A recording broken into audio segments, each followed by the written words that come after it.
Mr. Marchand, as Quebec leader in the government, perhaps you could tell us what the government of Canada hopes to achieve in this federal provincial constitutional conference. Well, first we want to define the problems as they are, as we see them, because we are aware as a federal government that there is a very serious problem in Canada. And this is the first objective of this conference, so that not only the federal government but all provincial governments and the Canadian population as a whole become conscious of what is going on in Canada and what are the real problems. So I think that this meeting this morning was very successful because the problem was defined by the Prime Minister, and of course we had the reactions of a few provincial Prime Ministers, and it attained the objectives we thought it should attain. Could you tell us what the federal government's attitude is towards the priorities in government powers as against powers to be held by the individual in Canada? Well, I think that what we are trying to achieve by the agenda is first to see if we can negotiate together, if we can agree on a few very clear matter or problem. And if we can achieve success, and if we can meet, and if we can agree on something very important as the human rights, for example, well, that means that we can go further and tackle the other problems. And this is very important to follow these procedures, not because we think that in the orders of priorities that human rights should come first, but I think as a matter of tactics, we should see first if we can get together on a few major problems or matters which are well defined. Thank you, sir.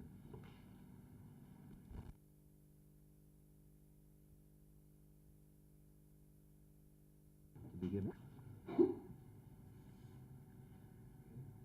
Mr. Prime Minister, where does the Quebec government hope to see Canada go once this conference is over? What does the Quebec government hope to achieve?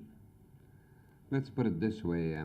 If we had no hope that there can be a settlement of the situation in Canada, we would not be here.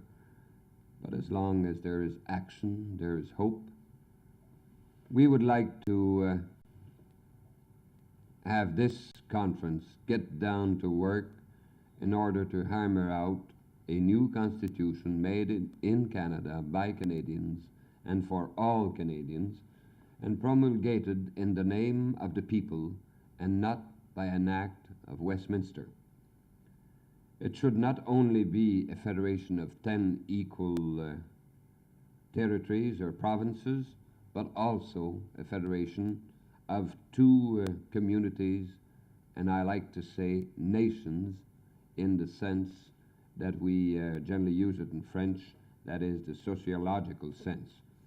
We hope that various committees, I have suggested 5, will get down to work immediately under a general secretariat, work with the interprovincial committee formed after the Toronto conference in order to achieve this goal.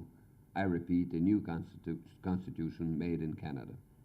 Mr. Johnson, there's a great deal of discussion at this conference about the rights of the individual and then the various powers to be divided between federal and provincial governments in Canada. Where does the Quebec government put the priority, on the individual or on government powers?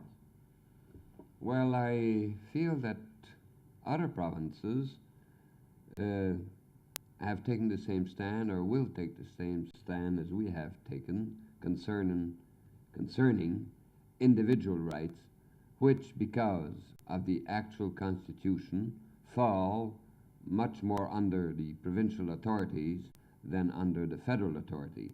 But as far as collective rights are concerned, that is linguistic rights for certain minority groups outside of Quebec and for the English-speaking in Quebec, this could be in the federal constitution.